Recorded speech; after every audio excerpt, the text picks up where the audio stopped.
नमस्कार, बहुत बहुत स्वागत करते हैं आपका गेम समझिए में। हम बिहार की राजनीति के वो अंदर से निकाल करके खबरें आप तक पहुंचाते हैं जिसका असर आने वाले चुनाव और राजनीति पर होती है। खास करके अगर बात करें तो बिहार 2024 के चुनाव की तैयारी अपने स्तर से शुरू कर चुका है और भारतीय जनता पार्टी का फोकस भी बिहार पर है। यही कारण है कि बिहार सबसे ज़्यादा युद्ध का मैदान बना हुआ है। 2024 के जंग की लड़ाई कैसे जीती जा सकती है, इसकी तैयारी में दोनों लगे हुए हैं। एक तरफ जहां नीतीश कुमार देश भर से गैर भाजपाई दलों को जुटा करके पटना में एक मीटिंग आयोजित करके और आगे की रणनीति बनाना चाहते हैं, तो वहीं भारतीय जनता पार्टी इस रणनीति से पहले ही अपने पत्ते खेलना शुरू कर चुकी है। हालांकि कहा यह जा रहा है कि नहीं, ये तो स्वाभाविक है, लेकिन जीतन राम मांझी के महागठबंधन से बाहर होने का क्या तात्पर्य है? उन्हें बाहर करने के लिए प्लानिंग के तहत किया गया है या स्वयं उनकी महत्वाकांक्षाएं उन्हें बाहर की हैं? इन सारी बातों को लेकर के थोड़ा सा पीछे आप जाएंगे तो आपको समझ में आ जाएगा कि इसमें महत्वाकांक्षा से ज़्यादा प्लानिंग नज़र आ रही है। और नीतीश कुमार का पूर्णिया की रैली में ये कह देना कि जो देंगे सो हम ही देंगे, वो सबके फेरा में रहते हैं, ये बात वहीं से शुरू हो जाती है। और जो लोग प्लानिंग के मास्टर कहे जाते हैं, उन लोगों को एक रास्ता मिल जाता है कि अरे इस आदमी को तो छटकाया जा सकता है। और छटकाने का मतलब ये होगा कि नीतीश कुमार थोड़ा सा और गिरफ्त में आ जाएंगे। अक्सर आप देखे होंगे कि सेनापति को कब्जा में भले मत कीजिए, लेकिन सेना के जो मुख्य लड़ाका हैं उनको खाली साइड से नज़रबंद कर दीजिए तो आधी लड़ाई तो वहीं समाप्त हो जाती है। 2024 की लड़ाई लगभग उसी दिशा में निकल चली है। और एक तरफ जहाँ नीतीश कुमार ने कहा जाता है, तथाकथित रूप से भारतीय जनता पार्टी कहती है कि उन्होंने बीच में ही धोखा दिया था, और धोखा देने के साथ साथ उन पर कई तरह के आरोप भी लगाती है कि वो इस तरह की आदत से मजबूर हैं। लेकिन 2017 अगर देखते हैं तो कहीं ना कहीं भारतीय जनता पार्टी की बातें जो है वो झूठी साबित हो जाती हैं, क्योंकि तब नीतीश कुमार महागठबंधन से एनडीए की तरफ आए थे, तब तो उनको कुछ नहीं कहा गया था। लेकिन अब जबकि 2024 की लड़ाई बहुत मजबूती से अपने मुकाम की तरफ जा रही है, तो उसमें नीतीश कुमार की भूमिका क्या होगी ये लगभग क्लियर होते होते अपनी जगह पर आई हुई है। यहाँ ऐसा लगता है कि नीतीश कुमार की साफ सुथरी छवि, उनका बेदाग राजनीतिक कैरियर कहीं ना कहीं नरेंद्र मोदी पर भारी न पड़ जाए। वो हो सकता है कि प्रधानमंत्री के उम्मीदवारी, जैसा कि वो कह रहे हैं, उसके उम्मीदवार नहीं हो, उसकी दावेदारी नहीं करें, लेकिन इतना तो जरूर कर सकते हैं अपनी छवि के अनुसार कि वो नरेंद्र मोदी को कुर्सी पर पहुंचने से रोक सकते हैं। इसमें सबसे बड़ा जो आंकड़ा है वो वोटों की गणित है। आप चीज़ों को उठा के देखेंगे तो हमने भी खबरों में आपको बताया था कि जो 100% वोट है, उस वोट का 40% हिस्सा, 38 से 40% हिस्सा लेकर के भारतीय जनता पार्टी सत्ता पर काबिज है, और बाकी के 60-62% वोट जो है वो उनके विरोध में आते हैं। इसका सीधा मतलब है कि भारतीय जनता पार्टी को सत्ता में नहीं आना चाहिए था। लेकिन इसके आंकड़े इस तरह से आप देख सकते हैं। अगर दोनों आंकड़ों को एक साथ जोड़ लेते हैं आप, देश भर के पूरे गुणा भाग को अगर एक जगह लेके आते हैं, तो आपको सीधा नजर आएगा कि भारतीय जनता पार्टी 303 सीट क्यों लेकर के आती है। 543 सीटों में से 303 सीट लाने का मतलब होता है कि वो आंकड़े 40% जो जोड़े जा रहे हैं, उसमें साउथ, नॉर्थ और मिडिल सबको मिला करके जोड़ा जा रहा है, जहां भारतीय जनता पार्टी का कोई उपस्थिति नहीं है। तो वहां अगर 0% वोट हो जाता है तो सीधे तौर पे नजर आने लगता है कि उसे जोड़ने के बाद भारतीय जनता पार्टी का वोट कम हो जाता है। लेकिन होल अगर जोड़ के देखते हैं आप, जहां भारतीय जनता पार्टी के साथ मुख्य लड़ाई है, खास करके आप देखिए तो हिंदी पट्टी के जो राज्य हैं या उसके बाद जो अन्य मिडिल ईस्ट के राज्य हैं, उन सब जगहों पर देखिए तो भारतीय जनता पार्टी की लड़ाई सीधी होती है क्षेत्रीय दलों से या फिर कांग्रेस से। तो ऐसी स्थिति में भारतीय जनता पार्टी के वोट का प्रतिशत वहां देखेंगे आप, तो वो वोट का प्रतिशत बढ़ जाता है और क्षेत्रीय दल आपस में लड़ करके वोटों को कहीं ना कहीं भारतीय जनता पार्टी के पक्ष में जाने के लिए मजबूर कर देते हैं, जीतने के लिए मजबूर कर देते हैं। उसी अंदाज में अब जबकि ये लड़ाई अपने मुकाम की तरफ जा रही है, 23 तारीख को साझा विपक्ष की एक बैठक पटना में होने वाली है।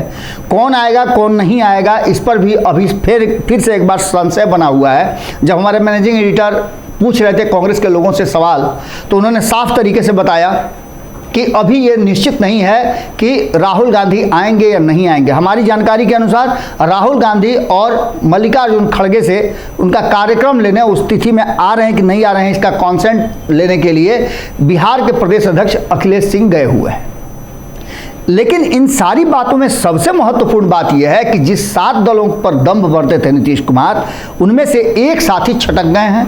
और अगर सब कुछ यथावत नहीं रहा, जैसा कि लग रहा है कि 1-2 दिन में मंत्रिमंडल का रीशफल होगा, उसमें अगर अन्य लोगों को एक सीट खाली हुई है, जो आप देखे होंगे कि इनके जीतन राम मांझी के बेटा के रिजाइनेशन के बाद, उससे पहले भी 2 रिजाइनेशन राष्ट्रीय जनता दल की तरफ से हो गए हैं, कांग्रेस अलग से हिस्सेदारी मांग रही है, तो ऐसी स्थिति में नीतीश कुमार के लिए आसान नहीं होगा एक व्यक्ति को जो अभी सीट खाली हुई है उसको उसके जगह पर मंत्रिमंडल में शामिल करना, क्योंकि इसके बाद से एक और विवाद पैदा हो जाएगा और इसका इंतजार सभी कर रहे हैं। 23 तारीख के बैठक से पहले एक ट्विस्ट तो हो चुका है, जीतन राम मांझी के बेटे संतोष मांझी ने इस्तीफा दे दिया है और ललन सिंह ने उन्हें दुकानदारी पार्टी कह करके, और साथ ही अभी महागठबंधन में रहने का ही वो दावा कर रहे थे, तब तक महागठबंधन से ही बाहर कर दिया है।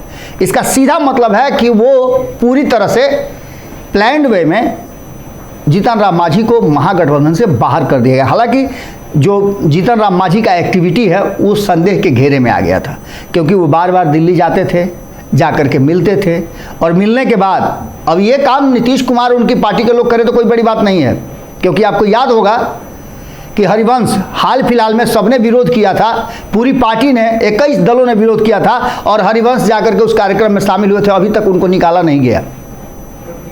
लेकिन जीतन राम मांझी मिले, उसके चलते उनको निकाला जा सकता है। ये कहीं ना कहीं दोहरी चरित्र की बात का इशारा करता है। अब इसके बाद हम जिस सवाल पर आ रहे हैं वो सवाल ये है कि नीतीश के साथ क्या धोखा हुआ है या फिर ये प्लानिंग के साथ सब कुछ किया जा रहा है। हम इसलिए यह बात कर रहे हैं कि जीतन के बिना जंग जीतना भारतीय जनता पार्टी से क्या आसान होगा।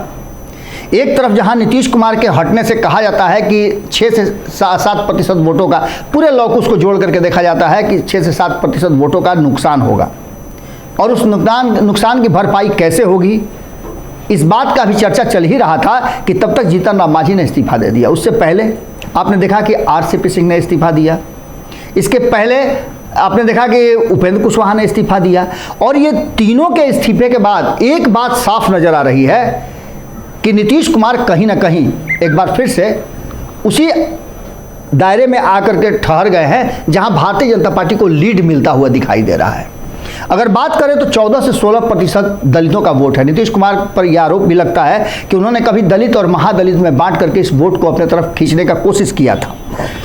जीतन राम मांझी उसके बड़े उदाहरण हैं, महादलित से आते हैं। लेकिन इसके साथ साथ ये 14 से 16% जो वोट है, इसमें अलग अलग लोगों की हिस्सेदारी है।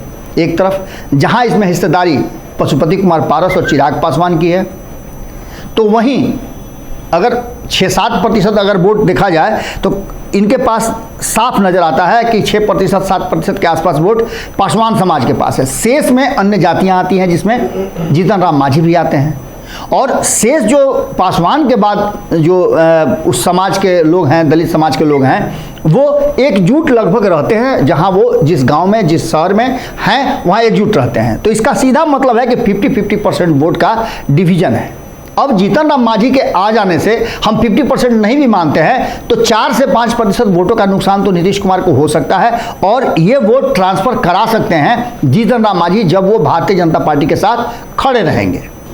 अब ऐसी स्थिति में आपको याद होगा कि जब जब नीतीश कुमार झटके में रहे हैं, जब जब राजनीतिक रूप से उनका घाटा हुआ है, तो उनके सामने पासवान जरूर खड़े रहे हैं, यानी दलित उनसे विरुद्ध में हमेशा रहा है। चाहे आप बात 2005 की कर लें या फिर आप बात 2014 की भी कर सकते हैं। 2005 में नीतीश कुमार ने कोशिश किया था सरकार बनाने का, लेकिन वो सफल नहीं हो पाए थे। तो वहीं आपको बात करें कि 2009 में भी जब लोकसभा का चुनाव हुआ था, मैं विधानसभा और लोकसभा दोनों की बात कर रहा हूँ, 2005 में विधानसभा के चुनाव में नीतीश कुमार मुख्यमंत्री की कुर्सी पर जाते जाते रुक गए थे। फिर दोबारा जब चुनाव हुआ था तो उन्होंने जोड़ तोड़ की राजनीति की थी और करीब 27 में से अधिकांश जो विधायक थे वो नीतीश कुमार के पास चले गए थे, जो रामविलास पासवान की पार्टी से जीत कर आए थे। उसके बाद 2009 में जब चुनाव हुआ तो नीतीश कुमार को मुंह की खानी पड़ी थी। तब भी उनके विरुद्ध कहीं ना कहीं नजर आए थे चिराग पासवान और रामविलास पासवान। ऐसी स्थिति में 2009 के अभी रिजल्ट आप देखें तो कहीं ना कहीं नजर आता है। तो वहीं 2014 में भी आपको पता है कि ये दलित समाज कहाँ था, भारतीय जनता पार्टी के साथ था और नीतीश कुमार दूसरे साइड से चुनाव लड़ रहे थे। ऐसी स्थिति में वहाँ भी उन्हें घाटा हुआ था और 2020 में तो नीतीश कुमार ने खुल करके कह दिया कि हमारे साथ धोखा हुआ है और चिराग पासवान को हमारे विरुद्ध हराने के लिए ही खड़ा किया गया था। तो इनसे साफ नजर आता है कि नीतीश कुमार के साथ धोखा भी हुआ और उनके साथ प्लानिंग भी हुई। ये दोनों बातें सामने आती हैं। अब सबसे बड़ी बात यह है कि ऐसे 2-3 मुद्दे हैं जिसको लेकर के अब भारतीय जनता पार्टी के पास भी एक बड़ा कहा जा रहा है कि टेंशन का कारण है, हेतु है।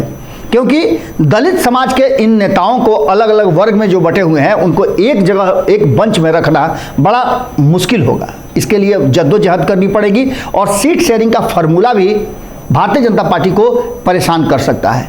आपको याद होगा गेम बड़ा है में संपादक नमन मिश्रा जी ने इस बात को समझाने का प्रयास किया था कि आखिर कैसे 40 सीटों में बिहार के भारतीय जनता पार्टी को 20 सीटों का नुकसान हो रहा है। हम पहले से आपको बता रहे हैं कि भारतीय जनता पार्टी इस बात के लिए तैयार है कि वो जो भी सीटें नीतीश कुमार को दिया गया था उन सीटों को अपने आने वाले अपकमिंग जो भी दल होंगे उनको देगी। और एक दूसरा है कि सबसे बड़े दल का, सबसे बड़े गठबंधन का भी उसे तमगा हासिल करना है। एक तरफ आपको पता है कि जहां नीतीश कुमार भारतीय जनता पार्टी से अलग हुए हैं तो दूसरी तरफ भारतीय जनता पार्टी नीतीश कुमार को कहीं ना कहीं डैमेज होता हुआ देख रही है और उनसे जितने लोग अलग हो रहे हैं उन सबको अपने कुनबे में जोड़ रही है।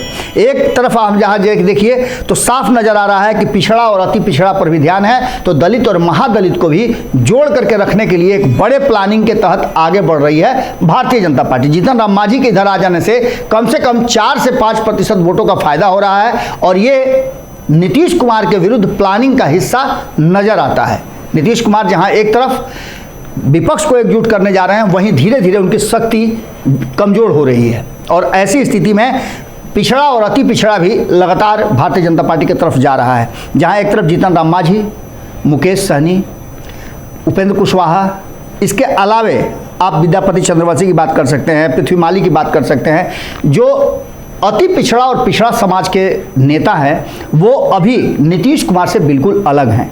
यानी कि जो लगातार हम कहते आ रहे हैं और हमारे संपादक नमन मिश्रा जी कहते हैं कि ओबीसी में भी 2 वर्ग हो गया है। एक वर्ग सीधे यादव वर्ग है जो नीतीश कुमार के साथ खड़ा नजर आ रहा है, तेजस्वी यादव के साथ खड़ा नजर आ रहा है, तो उसका जो एक बड़ा हिस्सा है बाकी के शेष जातियों का ओबीसी में वो उनके विरुद्ध में खड़ा है। तो ऐसी स्थिति में वो अपने लिए भी एक सेफ जगह खोज रहा है और ये जगह कहीं ना कहीं भारतीय जनता पार्टी के पास हो सकता है। लेकिन सबसे बड़ी बात यह है कि सारी प्लानिंग के बाद ये मान लेते हैं कि नीतीश कुमार के विरुद्ध प्लानिंग हुई, ये मान लेते हैं जीतन राम मांझी जब दूसरे खेमे में चले गए तो नीतीश कुमार को घाटा होगा, लेकिन भारतीय जनता पार्टी के लिए भी बड़ा मुश्किल होगा इन सब को एकजुट रखना। क्योंकि अक्सर आपने देखा होगा कि जब जब ये एक जगह गए हैं तो वहाँ माहौल शांत नहीं रहा है, हंगामा होता रहा है और यही वो एक कारण है जिससे भारतीय जनता पार्टी को परेशानी हो सकती है। वरना नीतीश कुमार के विरुद्ध जहां एक तरफ साजिश भी नजर आ रही है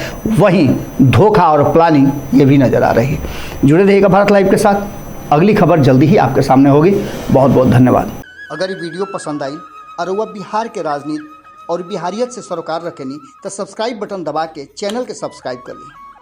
ओजे एगो घंटी बा, ओकरा बटन दबा देला से कुल सटीक और मारक खबर रुआ मुफ्त में मिल जाई। अगर रुआ पत्रकारिता के हमनी के नया प्रयोग में सहयोग कर चाहतानी तो ज्वाइन बटन दबा दी।